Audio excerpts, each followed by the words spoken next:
Bismillahirrahmanirrahim. Welcome to our second lecture, part 2 of our lecture 2 basically. What's the noise?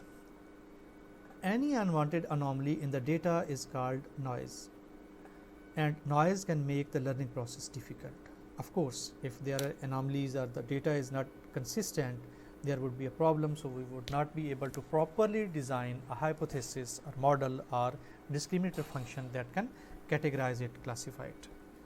Zero error may be infeasible with a simple hypothesis class. It's very interesting, we cannot find a zero error. The noise may be due to multiple reasons. So, the data set, every data set that we will be working with it may contain and it will contain noise. The noise may be due to multiple reasons. What are the reasons? Recording noise, imprecision in recording the input attributes. When a person is recording the data from his experiment on paper or on computer, so he may have done some error. Teacher noise, errors in labeling the data points, that becomes a teacher noise because you have not properly processed the data.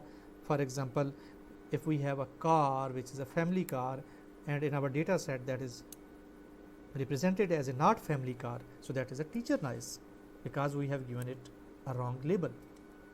Hidden or latent attributes, we may miss some important attributes to record, right.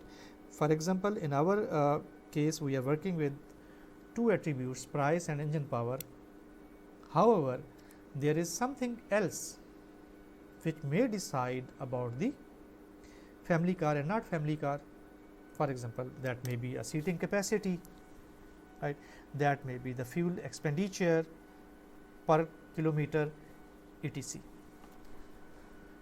It shows that there are many reasons. Because of that, our data may not be perfect. Although we try to have our data set very perfect, that need to address all the aspects associated with our problem, but in practical that may not be. Here in this example, in this figure, you can see that we have some rectangles on one side of a line and circles on the opposite side of the line, but the teacher, due to teacher noise or due to recording noise, wrong examples are placed in other side of data, other side of line. So, this wrong classification or this wrong information that is present inside the data set is known as noise, and noise can be removed or reduced using pre-processing techniques, and these pre-processing techniques are different for the task that we are working with. For example, if we are working with the task of image classification, pre-processing techniques would be different. If we are working with the task of time series analysis, pre-processing techniques would be different. If we are working with classification of a speech, the pre-processing that could be applied on the data, that would differ.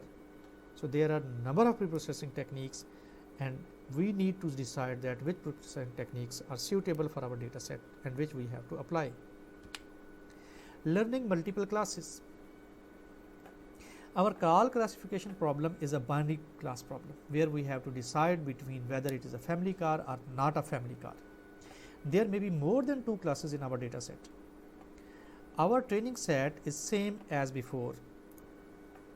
Let me consider the same data set which we have already worked out, denoted by this shortcut notation x1, where we have xt which represents the values of the features and rt the labels for each training example, and r has k dimensions. Here this r, now we are working with it, it has k dimensions, mean k classes.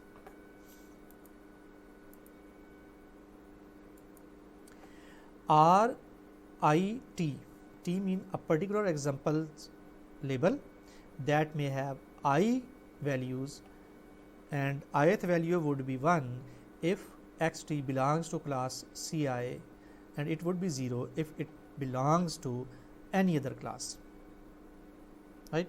For example, we take the case of student in your department. A student may be a BS student, a student may be an MS student, a student may be a PhD student. So, if a student belongs to, for example, R1, I am saying about it, if a student belongs to class 1, we will have this kind of representation, and if another student that belongs to MS class, we would have this kind of representation for it, and if a third student that belongs to PhD class, we will have this kind of representation for it. So, this representation of label is known as one-hot encoding. This formula is actually describing this fact. Now, you try to understand that how this formula is describing this fact. For example, it would place 1 for xt if it belongs to C of 1, for example, it is 1. So, it will place 1 here, and it will place 0 for all other classes. So, it will place 0 for all other classes. Similarly, if a student belongs to this class, so it would place 1 here and 0 for all other classes, and so on. In simple cases, learn the boundary separating the instances of one class from the instances of the other class. The xi belongs to ci. It means that some example which belongs to some class I are the positive instances for hypothesis H, and the examples of all other classes are negative classes for hypothesis Hi. Right? In this particular, that if we have make some model or hypothesis or program, whatever the program we make, and we want to predict about R1, so this is a particular instance, this is a positive instance, this is a positive instance, this is a positive instance. However, if we have R4, which is a BS student, and it is represented like this, it's a negative instance. Try to understand the positive and the negative instances in this context. Right? This is a negative instance, and all these are the positive instances. The instances which are given correct labels are positive instances. The instances which are given incorrect labels are negative instances. So, now you can easily understand this point. Thus, in K class classification problem, we may have K hypothesis to learn such that 1 if xt belongs to Ci and 0 for other, right, where it is not equal to J. So, it means that we will have K hypothesis. How K hypothesis? Let us say that if we have a class C1 that x1 basically that belongs to C1, so to learn this we may have some hypothesis H, and this hypothesis would be like this. It would predict something like this: 1 should be at the first place and 0 should be on the rest of the places. This is our hypothesis 1. Then we will have, and similarly we will have another hypothesis H2 that will consider the instances like these, and we will have the hypothesis H3 which will consider the instances like these. So, we will have a set of 3 hypotheses that would be working with our multi-class classification. So, here you can see that this is H1, this is H2, this is H3, right. We show all these things to H1, and H1 takes the things which are only related to it, and it leaves other things. And we show these both data sets to hypothesis H2, which takes the instances which are related to it and it leaves rest of the things. And for H3, if we expose this these both data sets, even if these both data sets to H3, it will take the instances which are related to it and it will leave all other instances. So, I hope it is clear that how the multi-class classification works. Total empirical error. First we read it, then we explain it. If we are given with a data set X, the H of I, which is a multi-class classifier, it would work for all I1 to k, mean we would have k classifiers. If data set is given, we will apply k classifier on it. And what would be the error, E mean error? That would be if R of I for some particular instance T, the actual label and the predicted label by Hi, if these are not equal, so it is an error and we will sum it up, right. And similarly, we will have, if this is 1, for example, this I is equal to 1, so we will apply here hypothesis 1. If this is 2, we will apply here the hypothesis 2 and so on. And we will sum up all the errors that will give us the overall, the total error for our given problem. And you have to read it in a context that you need to program it. Later on, I will give you some assignments to program these formulas. For a given X, to better understand it, let I give you one example. I hope that would help you to understand it. We have to check it, what it is. If we are given some instance X, simply we say that X, if X equal to 1, so this is 1. If X equal to 2, then it is. If X equal to 3, then it is. So, all these ifs are your hypothesis. So, every if statement has correct measurement and incorrect measurement. So, sum of all incorrect measurements by all these F statements is known as total empirical error.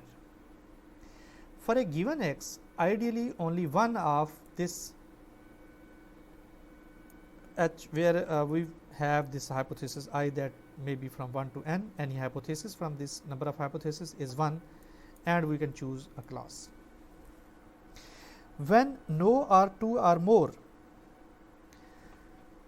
X is 1, we cannot choose a class, and this is the case of doubt, and the classifier rejects all such cases. What does that mean?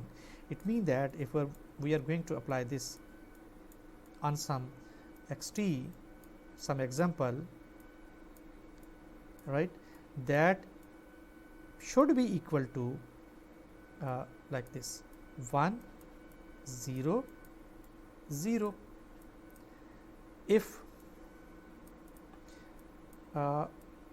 corresponding RT is equal to 1 0 0, right, and if any of these are produced by HFT 0 1 0 or 0 0 1, these both cases are error, they form the error.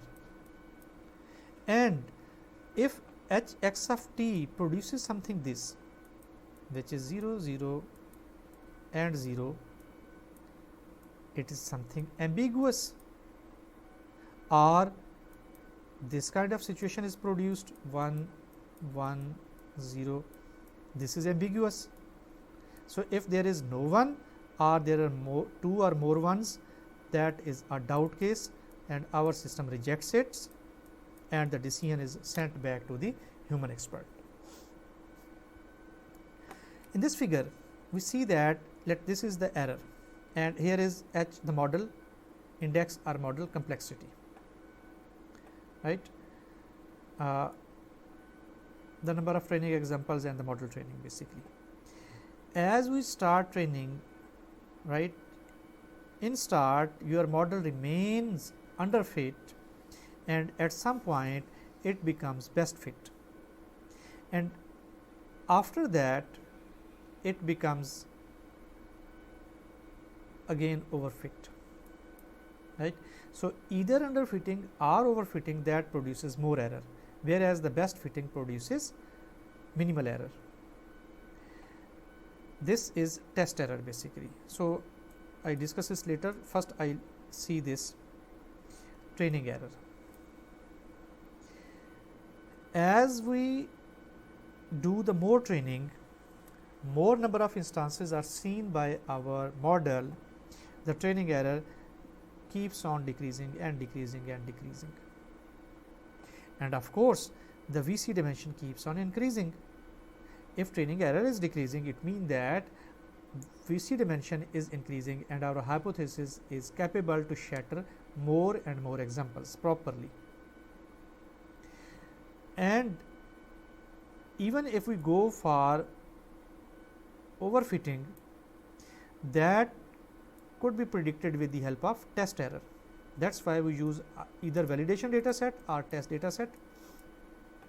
So, this data set can give best performance up to some point, and after that the error becomes increasing. So, with the help of this validation set or test set, we can find the best point where H gives the best performance, right. Here you can see that H1 is the hypothesis which is underfit, H3 is the hypothesis which is overfit, however, H2 is the hypothesis which is best fit. So, we try to find out the best fit hypothesis. Again I repeat that how we find the best fit hypothesis, we do the cross validation that we will describe in our coming slides. With the help of cross validation we can find the best hypothesis, and we use validation data set or test data set for this purpose. Regression. The output of a classification function is discrete, whether it is 1 or 2 or 3 mean that the given instance is classified to some class. However, the output of a regression method is a numeric value. Here this is our data set and the label RT belongs to set R, mean it would be some value 0, 0.1, 5.2, 3.8, 7, 9, etc. If there is no noise, then the regression task is either interpolation or extrapolation, denoted by this kind of formula. In case of noise, the estimation of the function is this, right.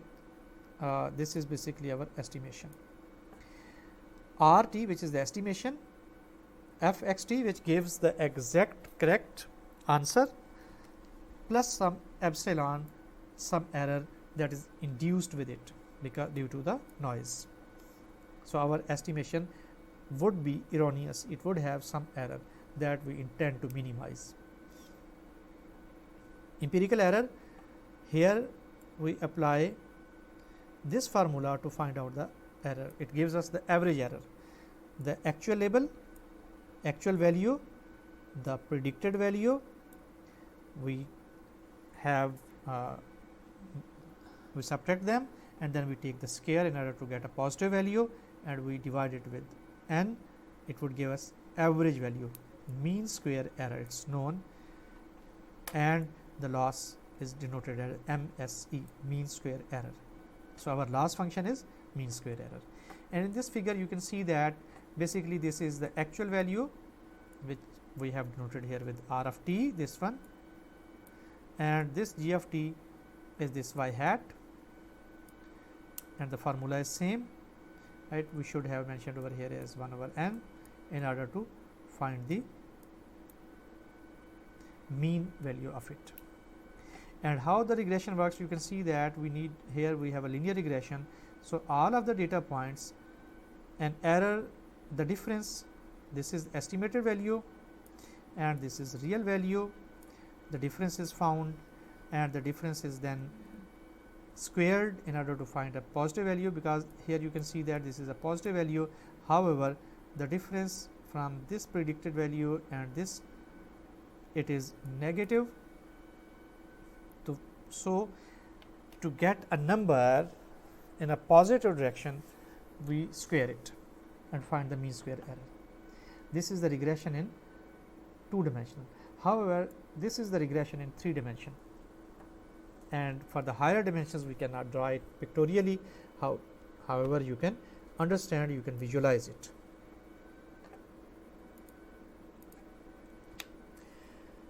Regression. This is the mean square error formula that we have already seen in the previous slide. Here g of x is our hypothesis. Again, we write this loss function or mean square error as a conditional probability. How is that?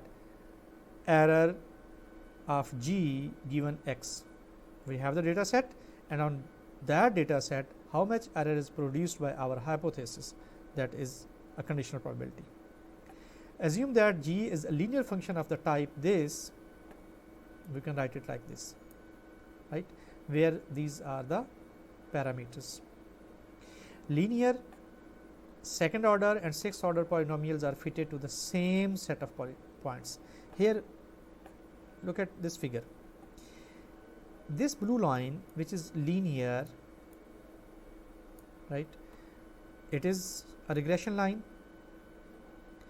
We have this line, it is a regression line, and we have this line, a regression line. We can see that the linear line is the best fit.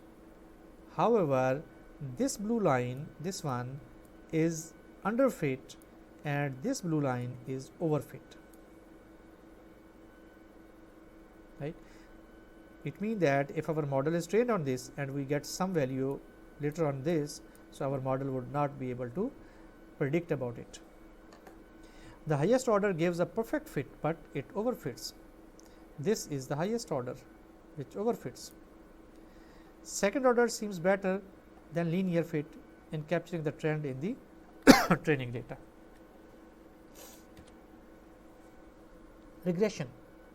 Consider the problem of estimating the price of used cars where x is equal to mileage and y is equal to price, univariate linear polynomial. Basically, univariate mean that it is given as this.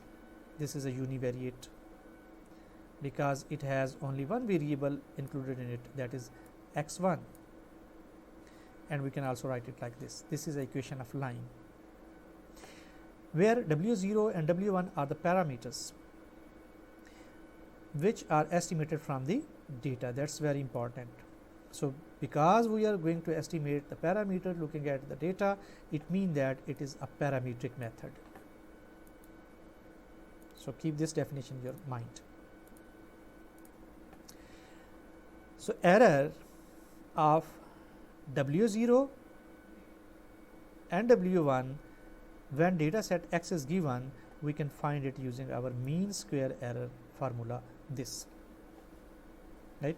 And here you can see that W1 could be calculated this kind of formula, right, xt, rt, the example numbers, x bar, y bar, r bar, these are basically the mean values of x data set and r data set into total number of instances, right. So, bar mean average.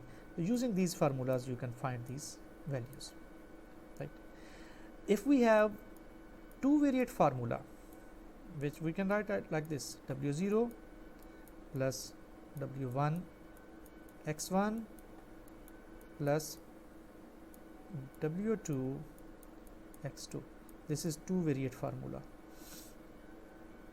Here we have x1 and x2, two variables, these are, right. It would be interesting that if you could draw the equations for these two, right, and program them. Similarly, we may have 3 variate formula, 4 variate formula, 5 variate formula, n variate formula. These formulas are built into the open source libraries of Python. You can look into the libraries and you can find out the formula, or you can search out the literature to find out the formulas of regression line. If the linear model is too simple, it's too constrained and incurs a large approximation error.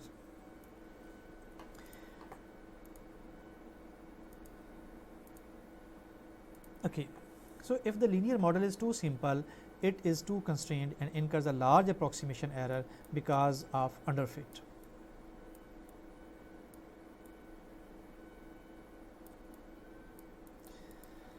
When the order of the polynomial is increased, the error on the training data set decreases, but a higher order polynomial follows individual examples closely instead of capturing the general trend, and this becomes overfitting.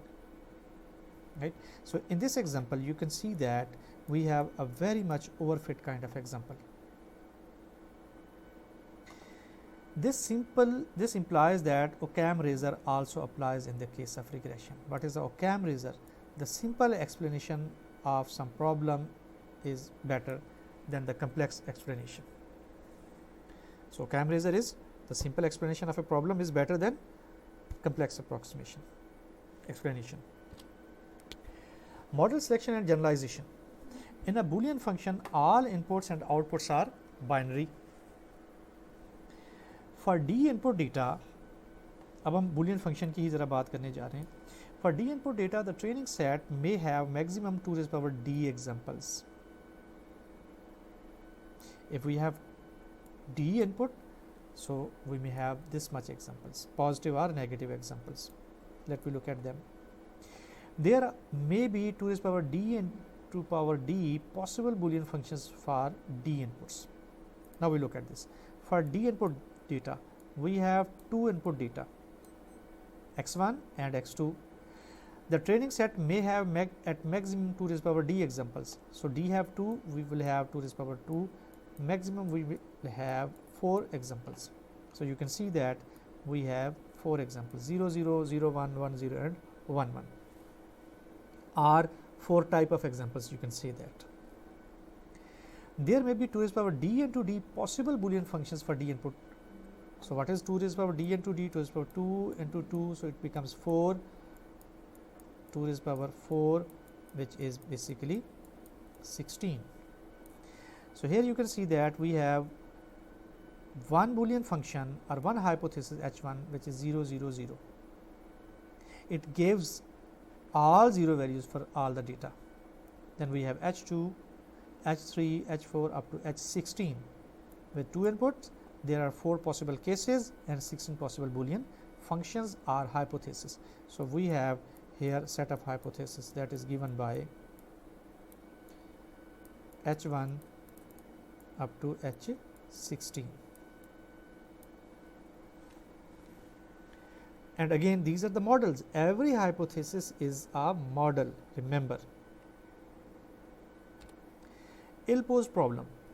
Each distinct training example removes half the hypothesis whose guesses are wrong in our particular case. Previously, we have discussed that every example that we give to train our model can eliminate one or more hypotheses. In our this example, this case, let we have x is equal to 0, x1 and x2 is equal to 1, and the output is the real variable r that is given as 0.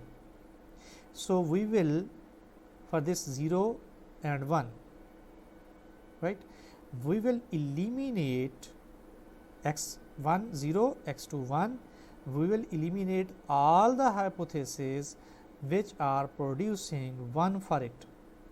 For example, these yellow hypothesis and these yellow hypotheses, these are producing 1 for it, they are eliminated. Only those which are producing 0 for it are kept. H1, H2, H3, H4, H9, 10, 11 and 12, these are kept. To end up with a single hypothesis, we need to see all 2 raised power D training examples, all 4 examples. For small amount of training examples, the solutions are multiple. Look at this here now. First example is this. So, we eliminated all these H5 to H8 and H13 to H16 hypothesis. Then we have this example 1 0, and again it has 0 as R real value. So we will eliminate these two hypotheses and these two hypotheses. So if we have data set consisting of two examples, these two, we will have these four hypotheses. Let me look at this hypothesis, and again it has the real label as 0. So we will eliminate this H2 and we will eliminate this H10.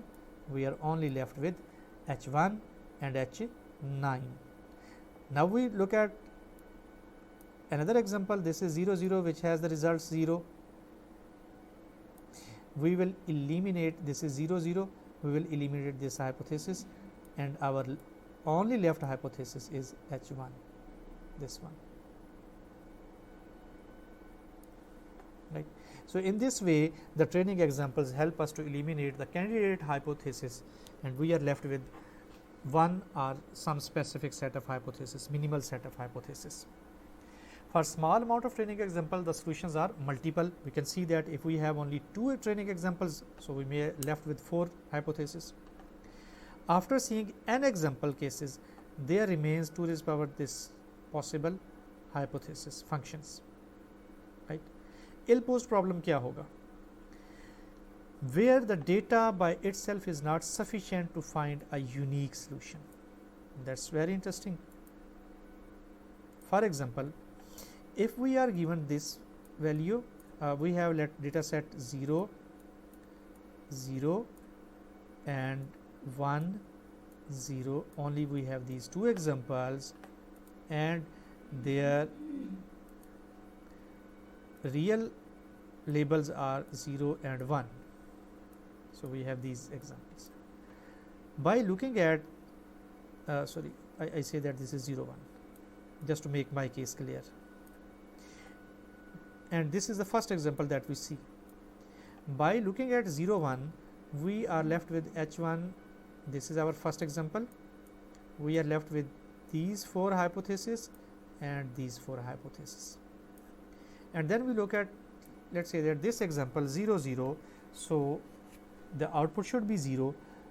We will eliminate these four instances because they contain 1 for the example this 0 0, this example, and we are left with only these four hypotheses,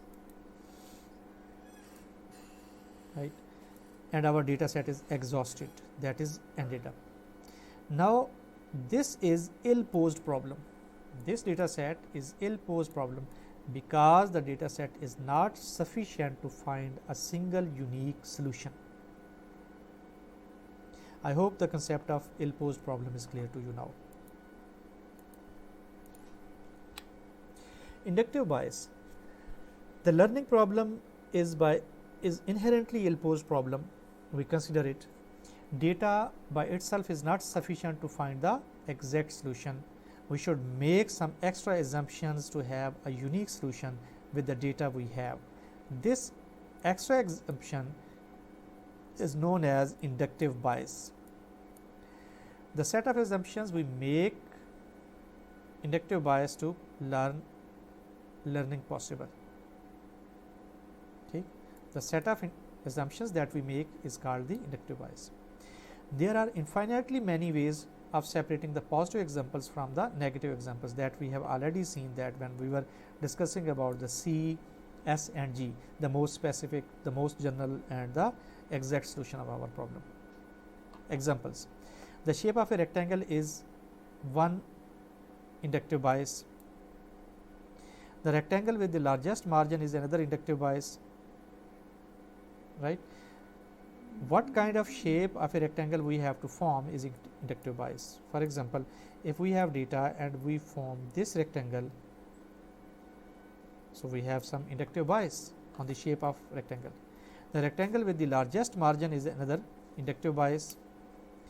In linear regression, assuming a linear function is an inductive bias, because in linear regression we assume that our data is linearly distributed, however it may not.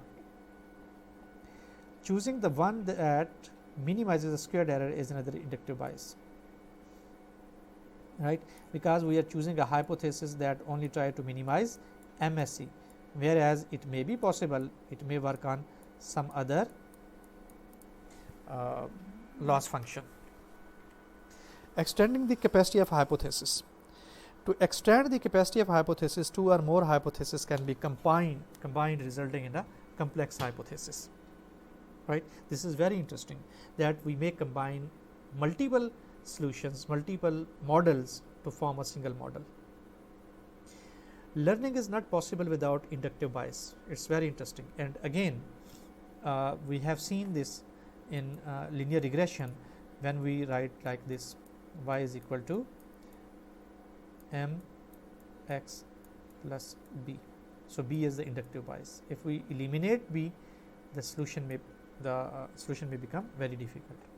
Model selection. How to choose? When we have to select some model, we look at that how we choose an inductive bias and how to choose some hypothesis set H. These two factors make the process of model selection. And here you can see that we have hypothesis here H1 and here H2. They are even overlapping. So, I say that this is H intersection. When we combine these two hypotheses, we come up with a hypothesis which is more complex than H1 and H2, and a complex hypothesis is generally considered to be more powerful as compared to others. Model generalization.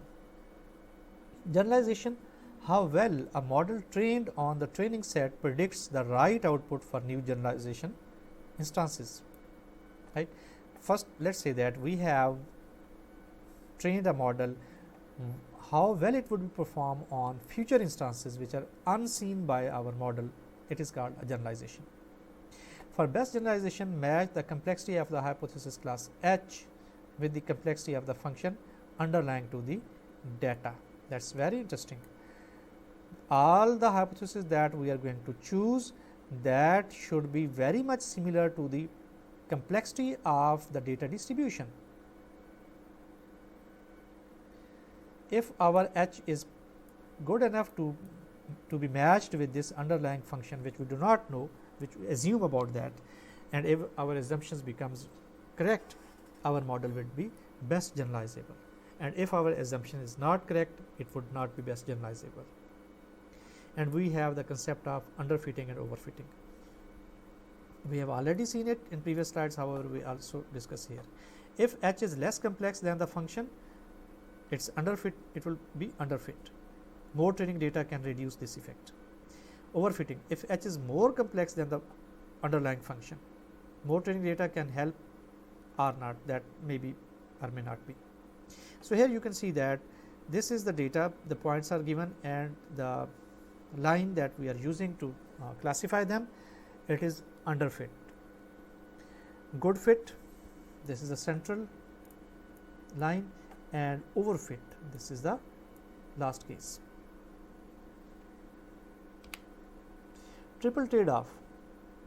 All training algorithms have trade-off between three factors. What are those three factors? The capacity of the hypothesis class or the complexity of the hypothesis class. As the complexity of the model class H increases, the generalization error decreases first and then starts to increase. Here you can see that first the generalization error reduces up to some point and then starts increasing again. Then there is amount of training data. As the amount of training data increases, the generalization error decreases. Here this is the training data, you can see that our capacity of the model. So, with the increase of the number of training data, the generalization becomes better. The generalization error are new examples. The generalization error of a over complex H can be kept in check by increasing the amount of training data, but only up to a point. After that, you cannot determine its capacity. Okay. And measurement of generalization. How we can measure the generalization of our model selected or hypothesis? This is done with the help of cross validation. Generalization ability of a hypothesis can be measured through data which is not used in training. Normally, available data set is divided into two parts, training and validation part, used to test generalization ability. Previously, we have seen that this figure is drawn, this red line is drawn for the training data set or validation data set. We have already discussed it. So, this could be produced if we have data set. First, we train our model and then we test it on the test data set or on the validation data set, that the value given by validation data set normally gives us the idea of generalization of our model.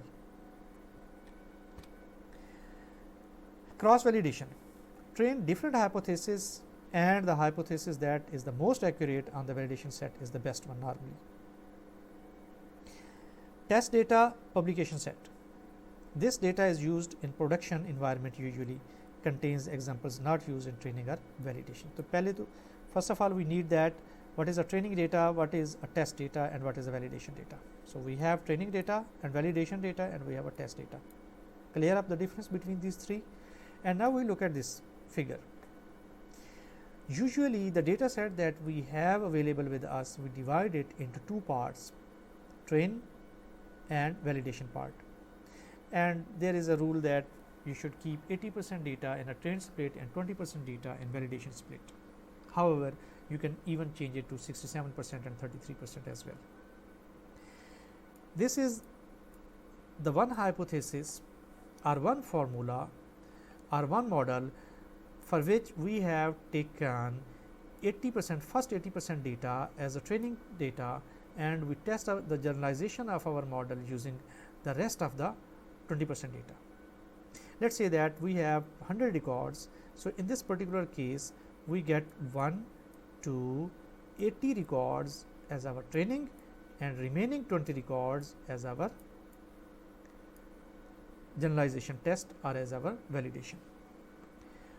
We train another model H2 on the data from 1 to 60 instances taken from here, and then 81 to 20 from here as a training data set, and the intermediate, this data set which consists of record number 61 to 80, that is used to test the generalization of our model or for the validation.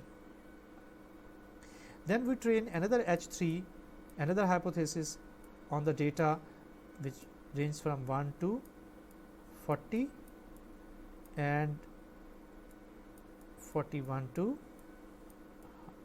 61 to 100, and this data set which consists of 41 to 60, this is used to test the generalization of our model, and similarly the other two. So, in this way we train around 5 hypotheses, and the one which best performs on the test hypothesis or validation set, this blue set, that is taken as the best model, and you normally produce it in the production environment or the environment where you have to deploy your software.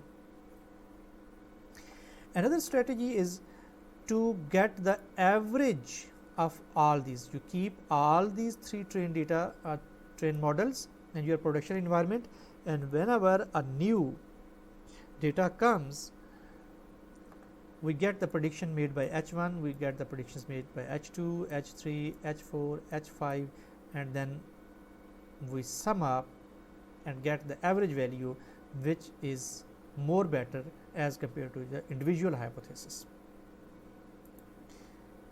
I hope that the concept of cross validation is clear to you people. Dimensions of a supervised machine learning algorithm. Independent and identically distributed examples that we have in a data set X, the ordering is not important and all instances are drawn from the same joint distribution PXR, right? Because we have the data taken, and we are not concerned with this data instance should be first and this should be second and so on. And normally if you randomize them or jumble them up or make a random